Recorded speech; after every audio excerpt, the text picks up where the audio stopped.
According to an article from Chrissy Sexton at Earth.com, based on 8 hours of sleep per night, researchers estimate that the average American is in front of a screen for 6 hours and 43 minutes every day. That time is crazy to think about, but what's even crazier is how that can impact our lives. Today I want to talk to you about the topic of screen time in the US and why we should limit ourselves to less of it. Screen time should be limited because of the negative effects that it has on your life. First, I want to talk about screen time and the effects of it. Then I want to talk about the causes of why people will fall into excessive screen time.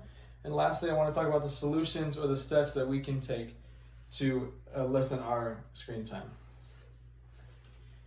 Screen time is the amount of time spent looking at an electronic device such as television, video games, or telephones per day.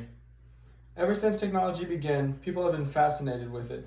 But recently, people have been overglued to their devices in the US. An article by Julia Dellett states that too much screen time is linked to symptoms of depression and anxiety, and it also can result in declining emotional health and even suicide. It can also lead to headaches, blurred vision, and suck out your energy. So far, we have talked about screen time, what it is, and the effects of it.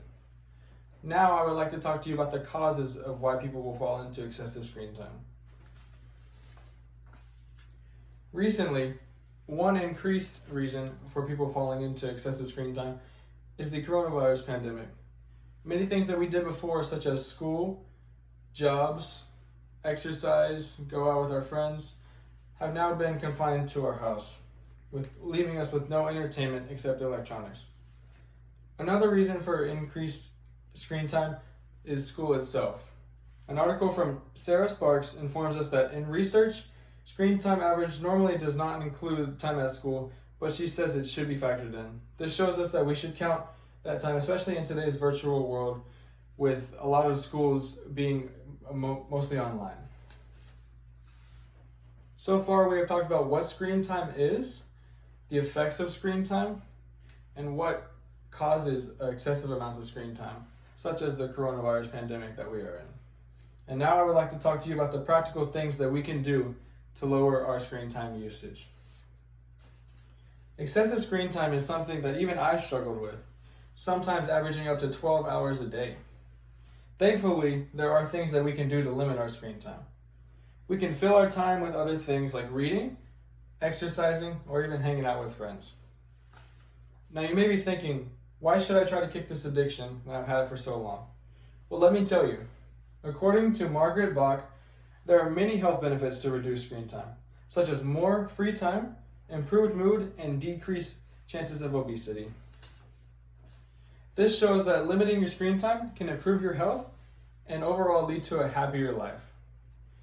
So just to recap, we've talked about what screen time is, some effects negatively that screen time can have, the causes of screen time, such as the pandemic, and we've also talked about what you can do practically in your everyday life to reduce your screen time.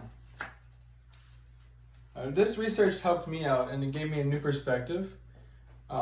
Before this research, I wasn't really, too worried about how much time I spent on my phone, but this really showed me that if I spend too much time on my phone, it can lead to things like anger. It can lead to things like sleep deprivation, dry eyes, and it also showed me that if I spend less time on my phone, then I can actually have a better life, be more in shape, and be more in touch with the world around me. So that's just what I learned from this project and this speech, and I hope that you can take what I said today, do more research about it, and I hope that you can even implement these things in your life to reduce your screen time. Thank you.